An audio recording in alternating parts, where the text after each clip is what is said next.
Amazing. So thank you everybody for joining us for Sichos HaRan on this wonderful Monday, new week, brand new opportunity to start fresh, always starting fresh and continuing with our journey through the teachings of Rebbe Nachman in Sichos HaRan. So I'm going to share my screen and let's jump into it. We have a lot to accomplish, amazing teachings to explore today as always. And with Hashem's help, let's begin. So we are up to Sichos HaRan Kuf Yud 110, and the Rebbe over here gives a very welcome teaching. You're going to see why in a minute, and it's one that I'm very makbid on. And he says like this. He says, "Yesh kama shtusim ubulbulim hamezdabkim umeschabrim behamoyach."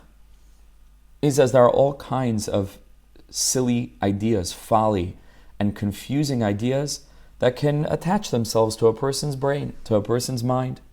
Ubefrat, and the most significant arena of struggle in this particular area is bilbulei emunah, is challenges with faith.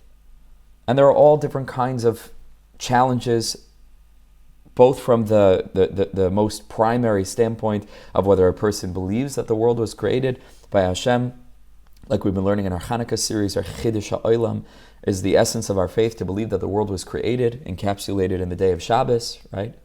So that's obviously the primary kind of challenge of emunah. But within emunah, in and of itself, sometimes we look at it as a very broad category. Are you a mamin? Right? Does a person believe or not? I believe. But the question is, what do you believe and what don't you believe? Within the realm of emunah, there's any number of nuances that a person can choose to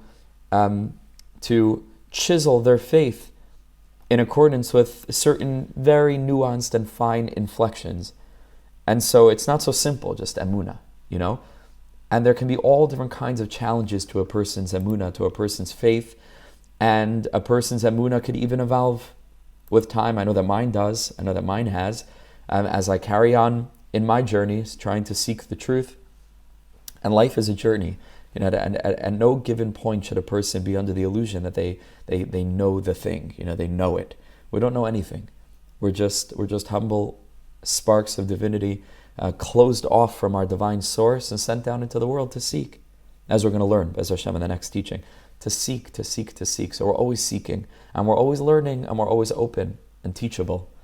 Right? So sometimes that process is an incredibly beautiful one, and a person can deepen their emunah and get further clarity in so many different areas of Yiddishkeit. But sometimes it can be confusing. And there can be bilbulei ha'emunah. There can be all kinds of confounding, convoluted, twisted journeys as we seek to clarify what it is that we actually believe, what it is that we really believe. Says the Rebbe, he gives a very, very, again, welcome and awesome sounding remedy for this. He says, no problem. He says, go shluf, go to sleep. V'ayidei hashena nifrada mehamayach. Says the Rebbe, sleeping can sometimes bring a person clarity. Even colloquially, we use the expression, I want to sleep on it. You don't make a decision, just stam. You want to sleep on it. So usually it means give it a little bit more time, and you'll revisit it the next day. But says the Rebbe, it's very precise. There's something to sleep. It's an amazing thing. There's something to sleep, because sleep is very deep. That's why it rhymes, right? Sleep is deep. It can sleep deeply, but mamish, you sleep deeply, not just like a deep sleep. But sleep could be deep, because all of life is deep. If there's anything that a person does, it means that there's tremendous spiritual depth to it. Otherwise, it wouldn't be part of the experience of being a human being, which is the front end expression of the back end code, all of which is interwoven threads of divinity, of divine sparks, of divine energies. So sleep is like a really important thing, because we spend almost half our lives sleeping. So that's a pretty tremendous thing. We have to think about that. What is sleep? Sleep is a huge sugya. What sleep is, where the neshama goes when we sleep, what happens to our minds when we sleep. But says the Rebbe, don't underestimate a good, long shluf. a really, really deep sleep, al yidei hashena, it can be you wake up in the morning with clarity. Nifrada me'hamayach. Even though the problem didn't go away, and that's the most amazing thing. It's like nothing changed overnight. When a person sleeps on a decision, the parameters, the facts of the conflict that they had with themselves in terms of that particular choice, they don't know what the next step should be. Nothing changes. You wake up in the morning, the problem is still there. But something can be accomplished in the process of sleep. And he says specifically, not just with any kind of bilbul, all different kinds of confusions and a lack of clarity, but if yoser ma'el hashena le'emunah kenizka le'el. And it's specifically effective as it relates to emunah, as it relates to faith. As it relates to emunah. And I don't think that it is for naught that the first thing that a Jew says when we wake up in the morning is Moida'ani lefanecha melech chai v'kayim shechazarta b'nishmasi b'chemla, and then we say Rabba emunah secha, which means so many different things. But on a surface level, especially reflected in the thematic shift from darkness to light, right, from night to dawn, is that a person wakes up and there's an infusion of faith. There's an infusion of emunah. And like the tzaddikim wanted to explain the words even more deeply than what they mean on the surface, we're thanking Hashem for giving us back our souls. We say, Rabba emunah secha. We say, wow, you're so faithful, Hashem. Because in the nighttime, we daven the Ma'ariv, we said, Ve'emunah kol zos. We're entrusting our souls to HaKadosh Baruch Hu, and that takes a degree of faith on our part. And so you wake up in the morning, you say, Hashem, you're really faithful. You guarded my soul. You gave it back to me. Not so simple a person gives their soul to Hashem. You wake up the next morning. Hashem shall bless us with long and happy, healthy lives. But everybody knows there are people that they pass away in their sleep. The soul doesn't come back. So that's what it means on a simple level. It's a reflection of the expression of faith that we have and express in the nighttime when we say ve'emunah kol zos. We are entrusting our neshama to HaKadosh Baruch Hu. You wake up in the morning, you thank Hashem that He was faithful, He was ne'eman, and He guarded the soul and He gave it back. Rabba emunah secha. That's what it means on a simple level. But many of the tzaddikim say that it can also be interpreted, I'm sure many of you have heard this before, it's a famous thing by now, but it's really important to have it in mind. When we're saying to HaKadosh Baruch Hu, not Rabba emunah secha, you are so faithful, but wow, I woke up in the morning. You gave me my soul back into my body. Rabba, how great is emunah secha, is your faith in me. Rabba emunah secha, you must believe in me so much that after everything that happened yesterday, you gave me my neshama back into my body. You believe that I can do something with my life. You believe that I can make a change. You believe that today could be different than yesterday. And sometimes it's the process of shena and what shena really connotes in its depth of recognizing that there's a way of functioning beyond my conscious brain, where I shut down my thinking and I say, so this is just beyond me. I don't know the answer, and I'm going to actually go to sleep now because no amount of me philosophizing or intellectualizing is going to change things, because maybe sometimes a decision, even consequential decisions, there's not one human on the planet who can tell you what to do. Sometimes it's just, I don't know. I don't know what the right thing is. These are really two really good options. A person makes a decision.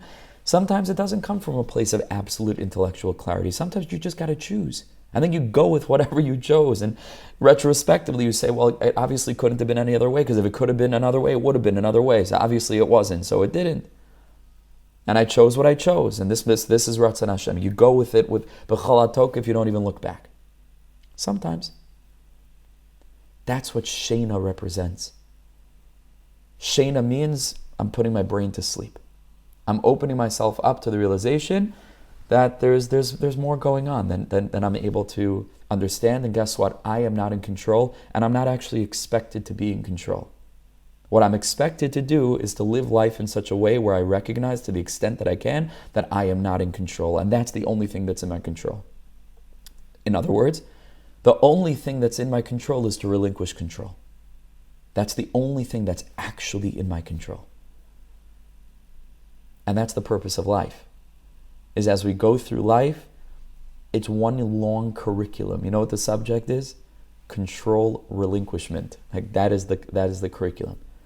Because you open your eyes, you become a little bit wise in life. You get banged around a little bit and bruised and battered, and you come to a point where you just say, I don't know. I don't know. Ani lo yodea klum. This is God's world. It's not my world. And I'm doing the best that I can. So sometimes the act of sleep enables you to wake up in the morning fresh. Rabba emunah secha. There's an increase of emunah that's a result of shena, of sleep and everything that sleep connotes. And that's a very, very beautiful remedy, because who doesn't love a good shluf, So this is it's an extra kavanah before you lay down to sleep. You say, I'm entering into emunah now. And I'm going to wake up fresh, and I'm going to wake up renewed, and I'm going to wake up full of hope, because hope is synonymous with faith. Faith is hopeful. And that's what it means, that you have faith means that you believe that the world is heading somewhere, that's the essence of our faith, that the world has a captain, and it's not just wandering aimlessly. Very powerful. Okay, so that's Sichos HaRan Kuf Yud. Let's move on to the next teaching, which is related in some ways. And the Rebbe says over here, it's a pasuk in Mishlei, a very painful pasuk, especially as it is usually interpreted.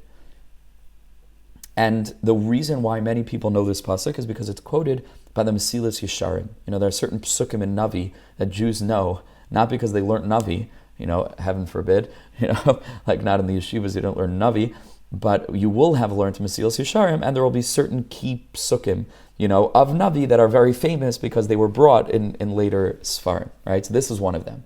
And the pasuk says, Iveles Adam Tis'alef Darko.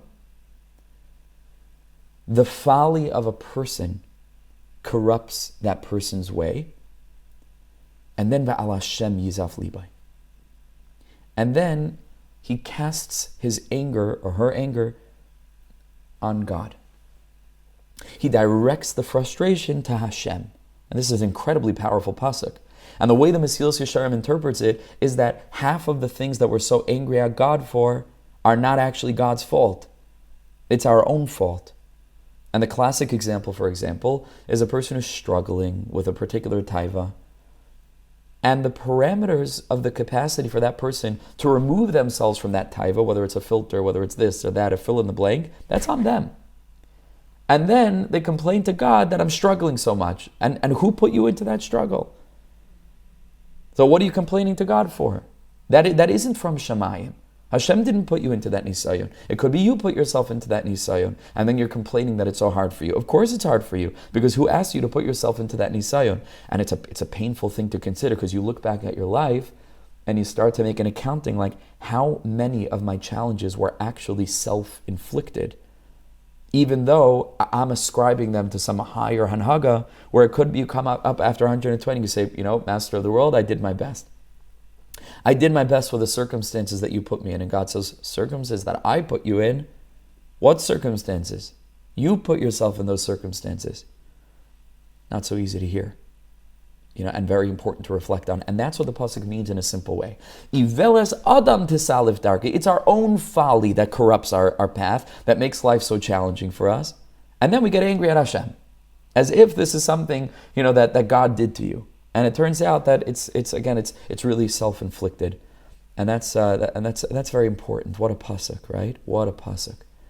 Iveles Adam Tisalif Darkai, Va'al Hashem Yizaf Libai. That's what it means on a simple level. That's how the Musar Sfarim bring it, and it keeps us grounded, and it forces us to make an accounting, a cheshbon hanefesh. Can I be making this Judaism thing easier for myself?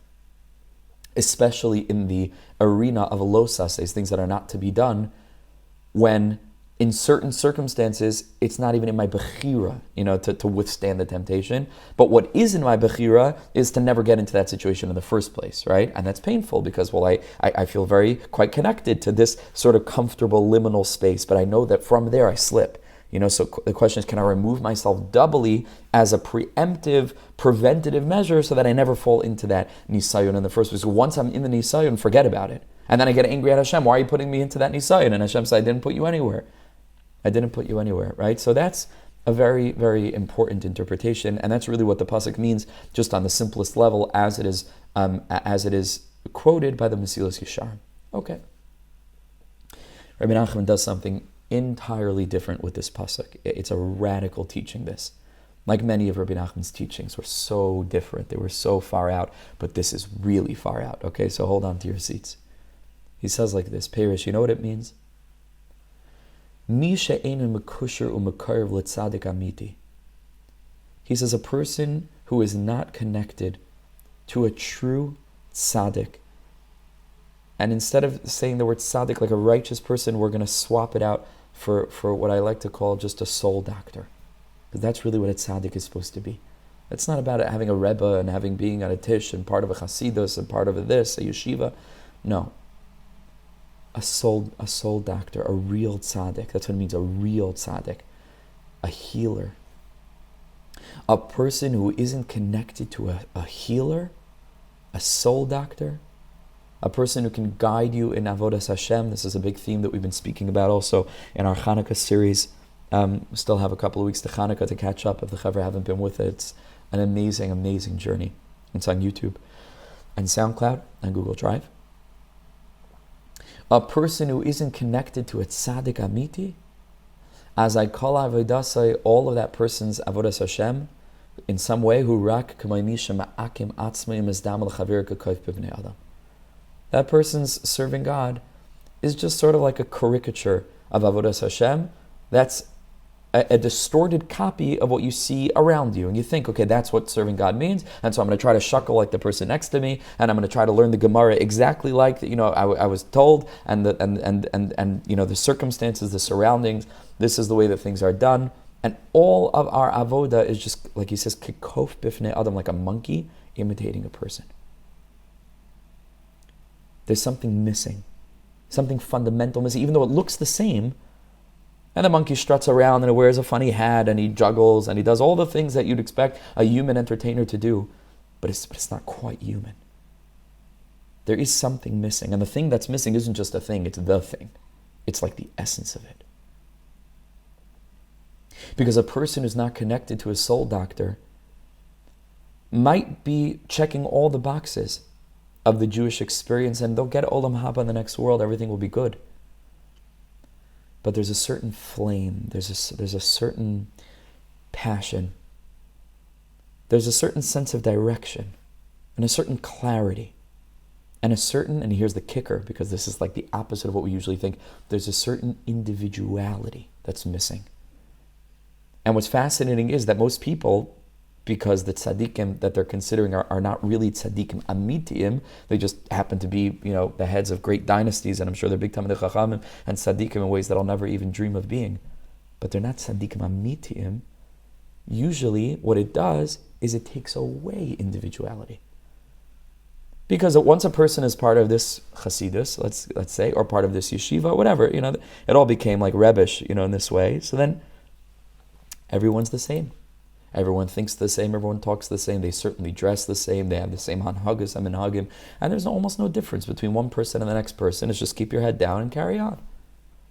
It's like manufactured, like out of a factory.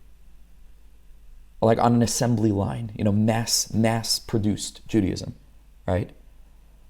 In the name of connecting to a tzaddik, but it turned out that's not what the Baal Shem Tov had in mind. It's tzaddik amiti. A real tzaddik. A tzaddik amiti wanted that every single chassid should be different than every other chassid. For example, the Baal Shem Tov and his students.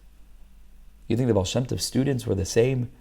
They couldn't be more different. Or Yaakov Yosef of Polania was his own thing, or Baruch of Mezbish was his own thing, or Pinchas Karetz was his very own thing.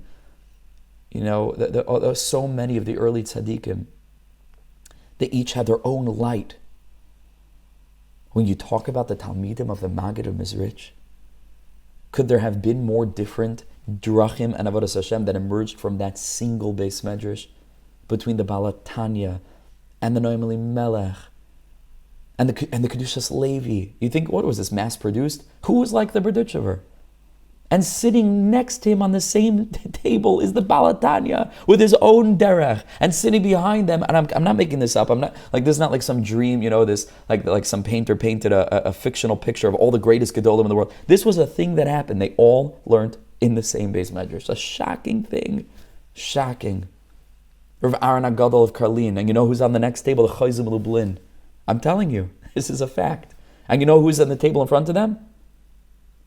The Kashnitzer Magid, Mamish. And these were Talmidim of the same Rebbe, and they were so different. You know why? Because what they learned from their Rebbe was how to be unique. That was what they learned. If only Chassidus would be like that today, right? You'd have thousands and thousands of people, each one with their own derech, with their own fire, with their own individuality, with their own empowerment to mamish stand up and be a yid. But instead, what we have is that it's mass produced and everybody's manufactured in the image of the Rebbe, and it's supposed to be the opposite. Tzaddik emes is the opposite. Rebbe Nachman wanted that his students should be Breslov or Chassidim. Mamish not. Rebbe Nachman was the Rebbe of the whole entire universe, He wanted every single person to be them. And the more that a person is connected to a tzaddik, the more you see their individuality shine. It's not like it is today. So it says there, and again, it's exactly the flip of what most people think. Oh, you get connected to a Rebbe, you lose your individuality, and the Rebbe serves God on your behalf, and you just sort of hang out and make sure that you get some shrine at the tish. That's what they think. And it's the opposite of what Chassidus was. It's the opposite, and it's so painful, right? It's so incredibly painful, because this is what people think Chassidus is, and it isn't. It isn't. It was never intended to be this way. Like we just demonstrated, the early generations of Chassidus, when you still had the fire of, the revolution, not like institution. It was a revolution. It was something else. And that's what we need today, of course. That's what we need to bring that back. And we are bringing that back. And today the spirit of the Chassidus of old is probably not really by Chassidim, Could be there are still some Chassidus that have it a little bit more than others and so on. But today it's the dar of not Rebbes, it's the dar of Mashpiyim, if you noticed. So you have Mashpiyim, who aren't Rebbes from a dynastic standpoint. They came out of wherever they came out of, whether they came from the world of Chassidus, whether they came from the world outside Chassidus, but it's a different thing. You think about Rav Kluger, you think about Rav Itchemeyer Morgenstern, you think about Tzvi Meyer. This is a new thing that's happening. And these are not Chassidus, and they encourage individuality. So when you go to Rav Tzvi Meyer, for example, Zilberberg, if anybody heard the name, which I had the privilege as a bacher, I went every week to Shalosh there. All different kinds of Jews, all different kinds. A kippah surga, Yerushalmi, a kaftan, and a regular gerer chassid, and this, that, and all different kinds of Jews. That's how it's supposed to be. That's how it's supposed to be. That's how it's supposed to be. That's panemius, not chitzonius. That's mamish how it's supposed to be. How tragic that a movement of panemius became maybe the most chitzoni, of all the different segments of Am Yisrael. But Baruch Hashem, the winds of change are blowing, and they're not blowing half as hard as I hope they will. But we're getting there. Baruch Hashem, it's a good start. It's a good start. So says Rebbe Nachman, on the contrary, the more a person's connected to a real tzaddik, the more your Yiddishkeit is absolutely unique. It's mamish, you take achrayas, you don't put it on the Rebbe. The Rebbe teaches you how to serve God with fire as a unique soul that from the beginning of time until now, there was never such a soul. And from now until Mashiach comes, there will never be such a soul as each and every one of the sweet, holy, delicious people who are listening to this, whether on the Zoom or on in any other way. Never has there been a soul like you. Amazing. So you have to be you. You have to mamish be you. So says the Rebbe, that's what the pasuk says. Shocking thing. Iveles adam tisalif darkoi.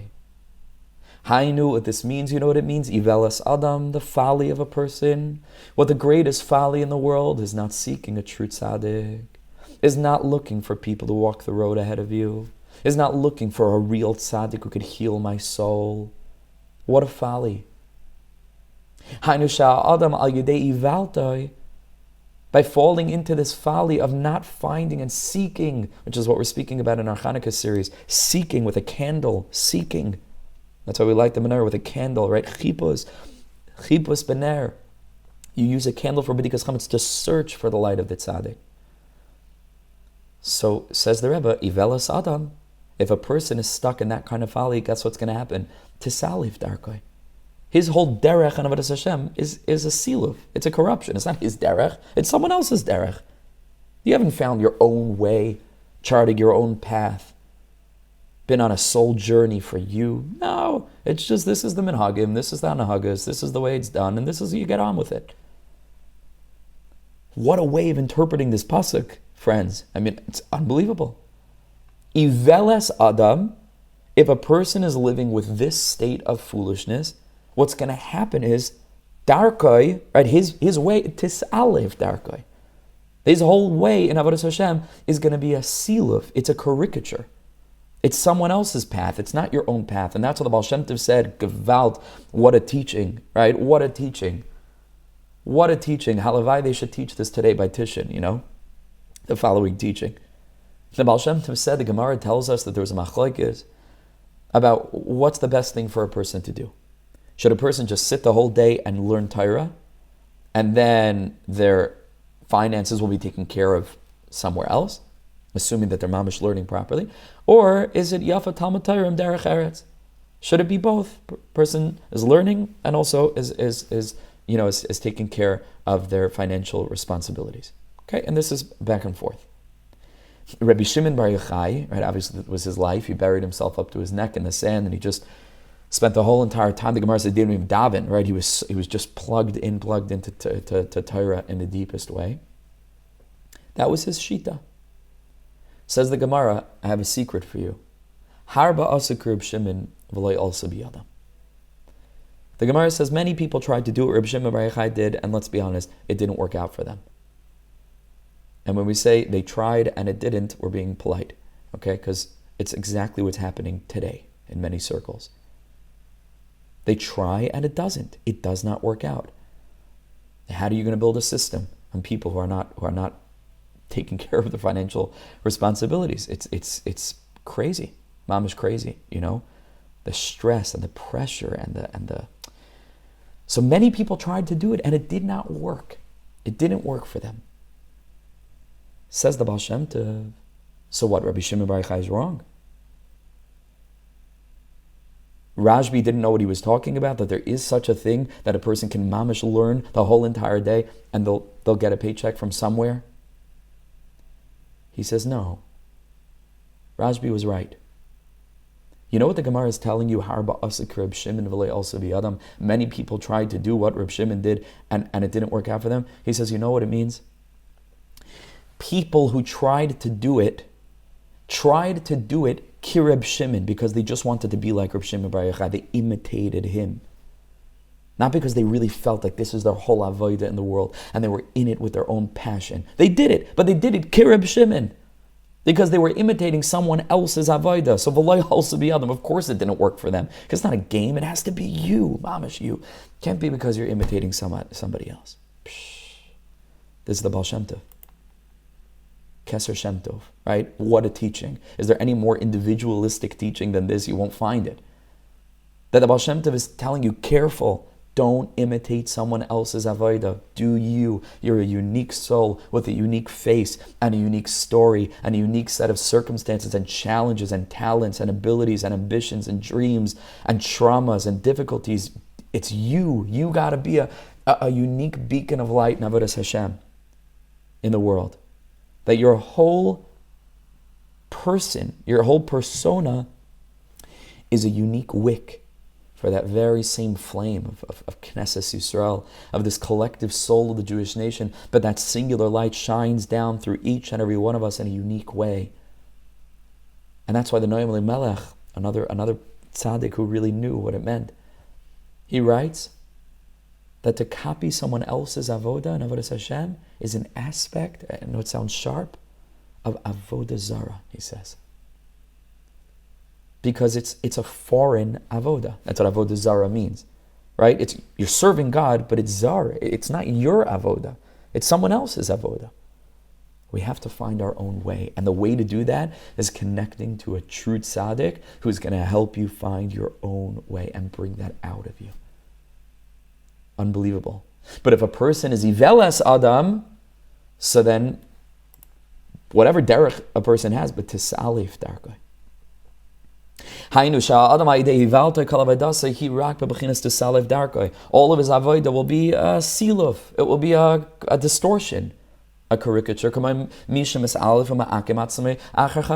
Like a person imitates somebody else, usually the Rebbe, but it's not the person's own unique self.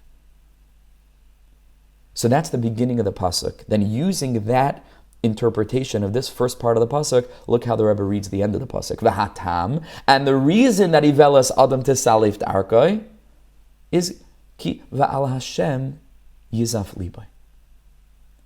Listen to the way the Rebbe reads it. Yizaf Libai means his heart gets angry. Now, Al Hashem in a simple way means at God, right? Al Hashem Yizaf Libai, he becomes angry at Hashem. But the Rebbe says, you know what these two words, Al Hashem, intend to connote, to represent? Those two words, Al Hashem, should be seen as a reference to a tzaddik.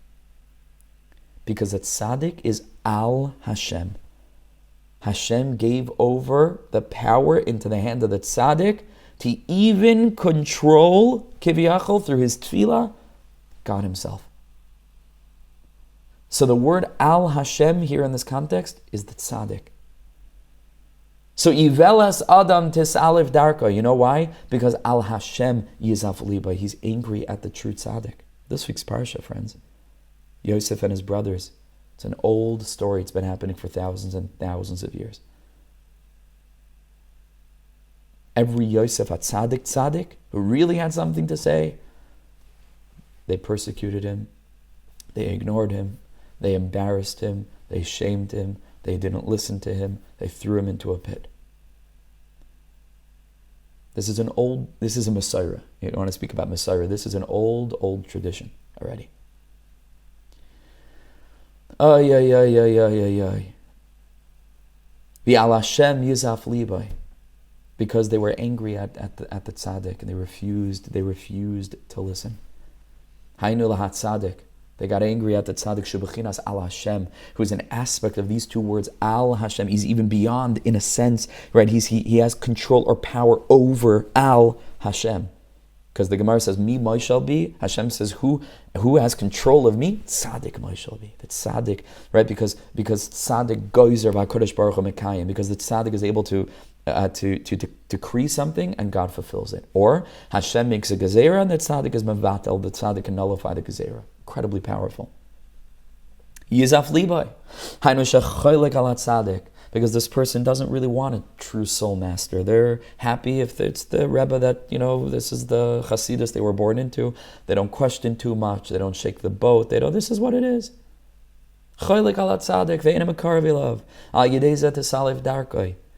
And so, if you're not seeking your own path, so then your avodas Hashem is going to be a siluf, is going to be a corruption that's based on a distortion of someone else's path. It's a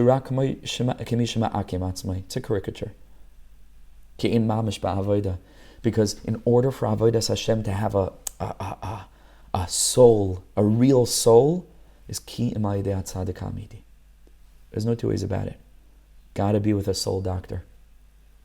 It's got to be with someone, whether living or who has passed, who's also living, through their teachings, who's going to bring out your own uniqueness. And it's almost like the first sign of a real tzaddik is, are they trying to turn you into them, or are they trying to preserve your uniqueness and bring out your holiness? The first sign. This is hinted to in Rebbe Nachman in Likutei Halachos when he speaks about the difference between ma'orei or and ma'orei eish as it relates to the Hanukkah candles. Not getting into the whole thing now. But Rebbe Nachman says there are two kinds of fire. There's one kind of fire that consumes the wick, consumes the wax, consumes the oil, burns it out. And then there's the light of Hanukkah, which didn't consume the oil. It just burned. But it let the oil be what it is. Says Rebbe Nachman, there are two kinds of educators.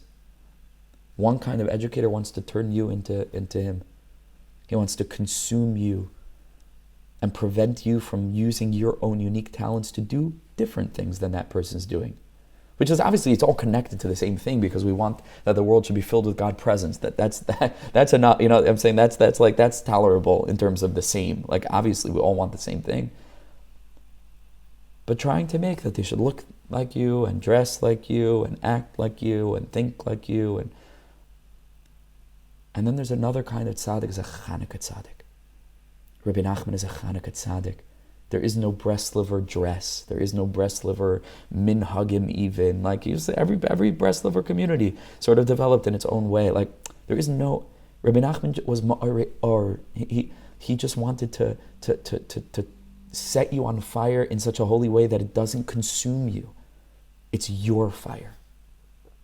That's also hinted to once we're talking about Hanukkah now. How can you not? Getting ready for Hanukkah. Where our little lighting of the menorah in our own homes is an expression or extension of what the Kohen Gadol did in the Beis HaMikdash, lighting the menorah.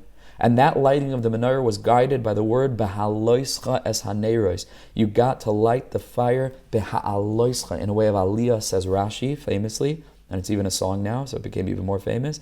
Ad shetehei shalaheves oile me'eleha. The Kohen Gadol didn't just light the tip of the flame and then that's it. He lit the fire in such a way until the flame was rising from that wick on its own independently. Ad shetehei shalaheves oila me'eleha. And Rav Shamshon Rav Hirsch, who knew all about chinuch in a really individual way, he writes that's what it means.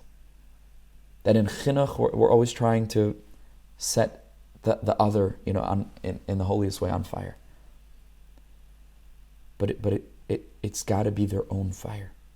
So that when you pull your candle away, they're burning in their own unique way.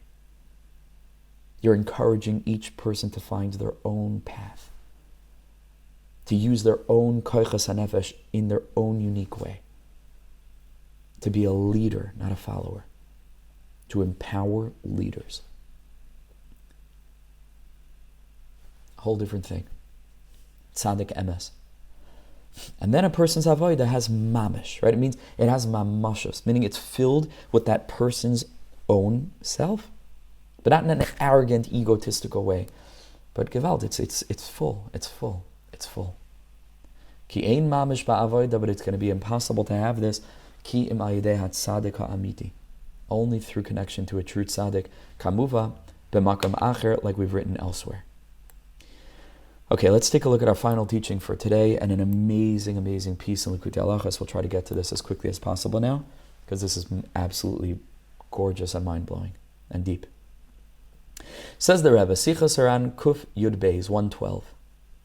Isa, it's brought in a medrash, it's hinted to and elsewhere, that if the Torah was written in the proper order or in a different order, right? It's like some things are shifted around, and we know really the whole Torah is a code, that if you split up the words in different ways, it says something completely different. Whatever it is. But if the Torah was written in a clearer way, we would be able to see the exact consequence or repercussion for every mitzvah and every aveira with precision. We would be able to draw a connection between the aveiros and the mitzvahs as laid out in Shemais, Vayikra, Bamidbar, and also Devarim, to all the different narratives where there were consequences, punishments, consequences that were suffered by individuals and in Sefer Bereshis and the nation as a whole throughout Shemais and Vayikra and Bamidbar. We would be able to draw a direct line and say, there's going to be some aspect of that, but it's not written in such a clear way. Hine, for example, Yesh Aveira Sha'ansha Shal Aveira Yishi Baal Choiv Tamid. There is some kind of Aveira where a person who's stuck in that Aveira will be a debtor, will be in debt all the time. And the person can do every kind of hishtadlus v'hispilus lo yo'il klal, and until they do tshuva, it won't help. They'll be in debt. chas v'shalom, via Baal Choiv Tamid, the person will constantly be in a state of debt, which we're going to learn very deeply about now from Rebbe Nachman. And sometimes a sin can cause Shem. It can even have an influence on a person's nuclear family or friend circles, where it even causes other people somehow, in some way, to fall into challenges with finance, with debt. And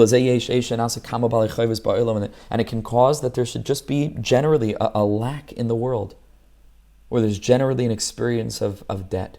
And zeu machmas ha'avera hanal, because there's a certain kind of avera that's intensifying in the world, and that's exactly what's leading to that. And this is one example. There are many other examples. This is one example. The eitzel is that Rebbe Nachman never, ever, ever gives us a problem without right away giving us the solution. This is what the Rebbe's whole thing is. He's a pharmacy. The Rebbe's a doctor. Mamish a doctor. So he didn't come just to point fingers. He's giving us remedies. Mamish remedies. So here he gives us the remedy. The eitzel is that you want to know the remedy? Lashav b'tshuva b'klalius. A person should return in general tshuva.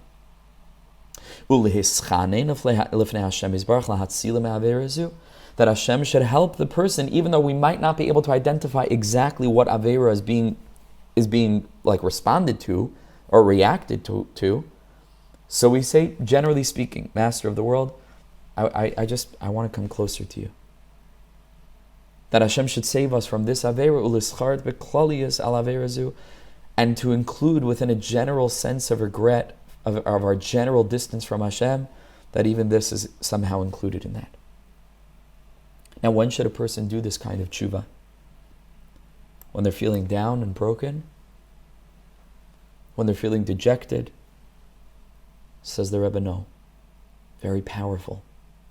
Ve'eis lashav al zeh, the time to do this kind of tshuva, which is like the penultimate tshuva, is keshehu b'moich in the gadlus, is when you're in a state of simcha, when you're in a state of expanded consciousness, and everybody knows what this feels like, right? When you're in a big-minded state of ava, of love, not constriction and anxiety and stress and frustration.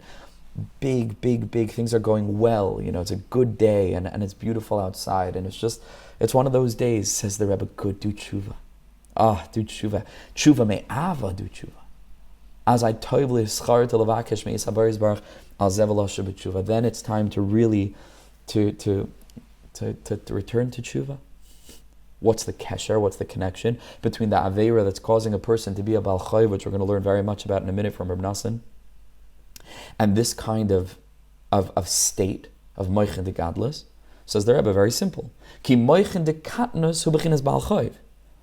Because when a person is in a state of constriction, where they have tunnel vision, they're not seeing a big picture, and they're feeling dejected and let down and squished and small, that's an aspect of being a Baal Chai, of being in debt. Ki Amar Abbeinu Zal, because the Gemara in Kedushin says, Asar kabin sheina yard la'olam, 10 parts of sleep came down into the world, Tisha not la'avadim, and slaves took 9 portions of sleep. Very lazy. What is sleep? Sheino b'bchinas moichin de katnas. Sleep, even though we said earlier that sleep could be a very positive thing for emunah, could be that sleep in a certain sense is, in a certain way, a constriction of our thinking. So we were suggesting earlier that there's a positive benefit to constricting our thinking because you can rise above it, and that's called faith. But there's also a way of sinking below it when our mind is constricted. And that's what's being referenced here. Sleep is moichin de katnas. And avadim is a bechina, is an aspect of debt. Right? Eved loiv ishmalve. Because a person who owes someone else money is like indebted to him. He's like enslaved in a sense to this person. There's a shibud we're going to learn now from Rebbe Nachman. Shibuda de Rebbe Nachman. We're going to learn about something called shibuda de Rebbe Nachman. We're going to learn about the shibud that Rebbe Nachman is going to talk about. But there's a shibud. There's a lien on a person's life because of a debt that the person has to this other person. So says the Rebbe, okay, so now walk the chain back. If a debtor is connected to being an eved, and an eved is connected to sleep, and sleep is moichin de katnus, so if A equals B and B equals C, so A equals C, right? and you can follow the chain all the way down. That Rebbe Nachman does this all the time. So it emerges that being in debt is an aspect of constricted consciousness. Therefore, in the godless, when a person is in a spiritual state that's the opposite from the energy of being in debt, now's the time to do tshuva on the averos that are having to do with debt. Azai ha'es, now's the time to do tshuva for this, and to nullify this avera that's causing a person to be in debt, which is an aspect of constricted consciousness. So over here, it's not so common, but there are some discourses, drushos in Likutei Halachas, that is really based on Likutei Moharan, but sometimes you find a drasha that's based on a sicha in Sichos HaRan. Not so common. Sometimes also you find drushos in Likutei Halachas that are based on the stories of Rebbe Nachman, Sipur Maisius, also not super common. But over here, there's a whole drush in Likutei Halachas. I didn't bring the whole thing. Even this organ might have trouble getting through. But this whole thing is just based on the sicha. And this is found, if you want to look it up, in Likutei Halachas, Hilchas Gevias Chayiv Miyasaimim, collecting a debt from Yisaimim, from orphans, right, of the dad, that the dad had a debt, and then the Yisaimim are Yairish, the Yisaimim are inheriting this property, but there's a lien on the property, right, because it was the debt is still owed, and they inherit the debt, all the different laws having to do with that, and it's halacha beis. So we hear Rav Nassan, after doing a quick summary of what we just learned, Rav Nassan says, V'al kain therefore ikar hashibud shalachoid chol daik al karkois b'yoser. The primary shibud, the primary lien that's created as a result of a debt, falls on karka, on property. So for example, if Ruvain borrows money from Shimon, so then there's immediately a lien on Ruvain's property that's linked to the debt. That if the person doesn't pay back at a certain point, so then the property is going to be taken. Right? It's almost like the concept of collateral, right? So there's immediately a shibud that's created in the world. A person borrows money, there's a lien. There's a lien on a specific, either a specific property or general property, but it falls not on metaltalin, not on movable items like the things a person has, but on the person's land. The person owns land. The shibud goes dafka on the land. Says Reb Nassan, what's the debt? What's the debt? What's the depth? And also the debt. The depth of this debt. What is the depth of this? Says the Rebbe like this. Says Reb Nassan, Ki hashibud shel chayvu b'chinas avdos. We already said that having a shibud, owing money, is an aspect of slavery. B'chinas aved loiva. A person's in debt. It's like a person's a little bit enslaved. And slavery has to do with land. That the land is what the lien on property falls on, not on metaltalim. It goes on karka. Why? Because where does all slavery come from? Adam Rishon was enslaved to the Nachash. Shemisham yatsa cham. Right, Mizua Masanachash and Eskalel. That's where Cham, that energy of Cham, the son of Noach, was brought into the world as a result of the Cham, of the heat, of the anger, of the fire, of the passion, of the impurity, of the Nachash. That Adam Rishon was free, he was a free person. And the Nachash came and seduced him, and he became a little bit a servant to the seductive voice of the serpent, of the snake. And that manifested later in history in Cham. And Cham was cursed, and he was cursed to be an Eved, Arur Kanan Eved Avadim. There's an energy of Avdus in the world, and that's a result of Adam Rishon eating from the tree. And this itself is the aspect of the slavery that a debtor feels, that a person in debt feels. Because ki ikar halva, what it means to lend money or borrow money, that a person needs to borrow money from someone is a direct result of the chet of Adam Rishon.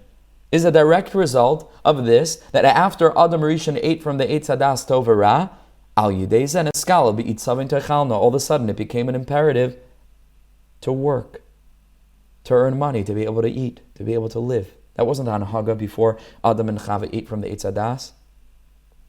They had whatever they needed. Now all of a sudden there's this thing of financial pressure. How crazy is that? How much of our lives is spent just trying to have money so we can live? And when do you live then? So you're at work the whole day. Well, what a crazy thing. Imagine a world in which a person gets up in the morning, there's nothing to do but what our neshama actually came to the world to do. Meditation, kindness, love, das, wisdom, intellect, everything, right? Umala aretz deas Hashem kamayim li'amachasim. Imagine that. I really hope that technology is gonna hopefully get us there. Like we're moving now into a space where hopefully there will just be plenty. People won't have to work. Who knows? Renewable energy. Like everyone will just have what they need. You never know. We're living in crazy times. Anything's possible. But this is the way that things were supposed to be. Now that Adam Rishon ate from the Eitz Hadas Tov V'Ra, he became an Eved. An Eved is connected to borrowing. So Memela, all of a sudden, there was this need to work for money. And if a person is not working or their financial situation is not adequate to provide, they need to borrow. Because borrowing is connected to Eved, is connected to sin. And now it's a tremendous toil to make money. So now it's hard for a person to make money. They have to borrow money. Like Rebbe Nachman says elsewhere, that this whole idea of borrowing and being in debt is the curse of Adam Rishon. This is the curse. This brings slavery into the world. This is the aspect of Cham, who's cursed, Canaan, right? That should be Eved Avadim, a servant. And this is the aspect, right? Eved Loive Ishmalve, that a person who owes money is a little bit an Eved. It's literally the curse of Be'it Savin Techalna. It makes a person so sad. So constricted, it's so difficult. People are battling to get out of debt. It's a curse. The curse of Adam Rishon. And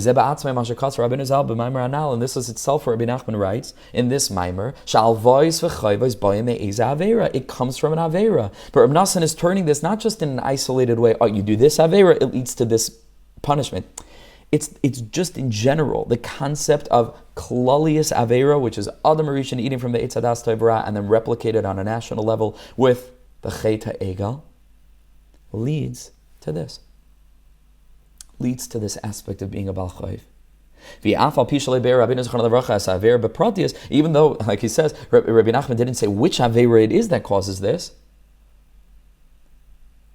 but afal pikein still kol ha'averas kulam eklulim b'chet Adam Rishon. It's true, really, in a certain sense, about every avera, because it was all included in that primordial sin. Ki misham ba'im kol ha'averas, which is the root of all sin. Nimtza she'inin chayvay shehu aynesh le'ez ha'avera hakol b'shvil chet Adam Rishon sheniskal be'abit samit echalna. That whatever avera it is that causes it, it's rooted in this original deviation of Adam and Chava. That because of that, they were cursed with having to work for a living. Because of that, it's not so easy to make parnasa. Because of that, sometimes a person is in a situation where they need to borrow. Which is an aspect of servitude, because that's what they were. They were a servant to the Nachash, and that led to Cham, which is Canaan, which is an Eved Avadim. That's the same energy. Says the Rebbe, now you can understand why the shibud, the lean, that's created as a result of a person borrowing money goes on the land and not on the metaltalin. You know why?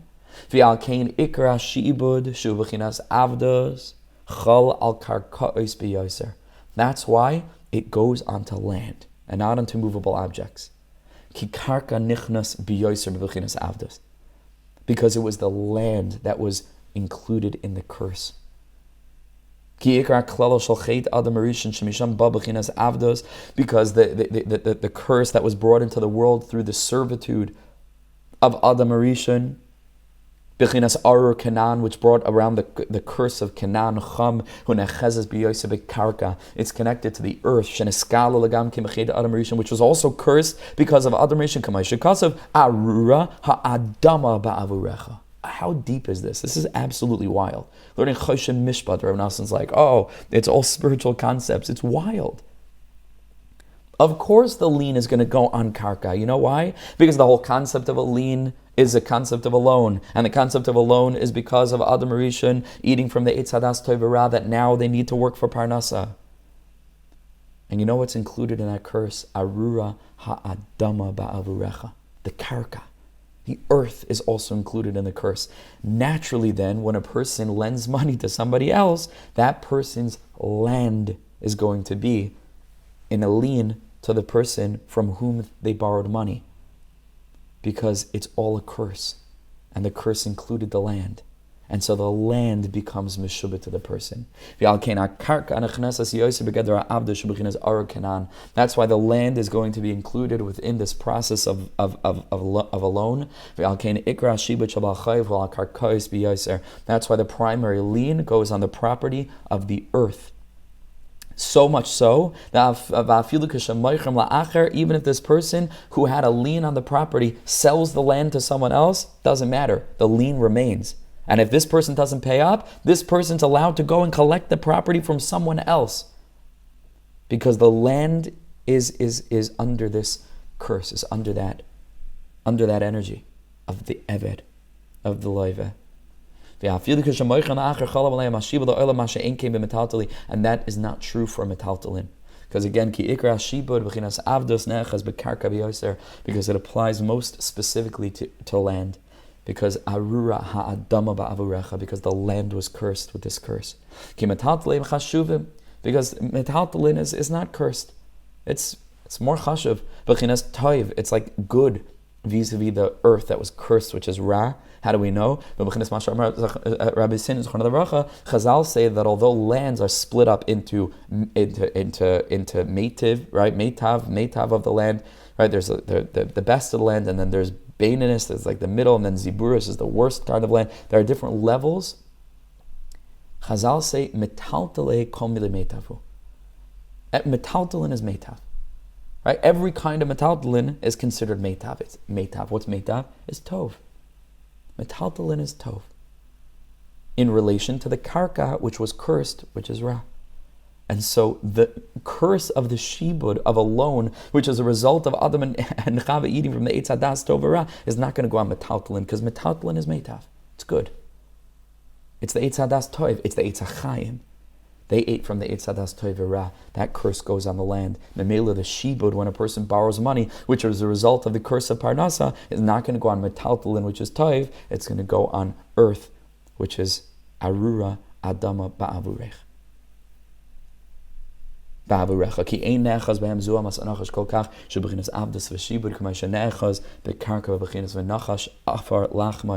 nachash is connected to earth, and everything is on the earth.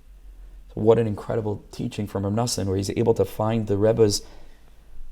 You see how deep the Rebbe's Torahs are, and it's like all of a sudden it opens up whole sugyas, not just in Pnimius HaTorah, but in Halacha. Imagine if we were learning this way, right? It's just incredible. And Hashem's presence and Hashem's light and a reminder of what we're in this world to do is just shining forth from every single aspect of the Torah, the most technical, the most dry, the most, just legal, and it's mamish not. It's Halacha, it's how to walk with Hashem, how to find Hashem, how to keep us focused on the tachlis. What a schus, what a schus to be connected to a tzaddik amiti, who's turning us into Yehudim amitim, each one of us in our own way, with our own light. And we have to keep on shining it and help other people reflect that light as well. B'siyata d'shmaya, with Hashem's help.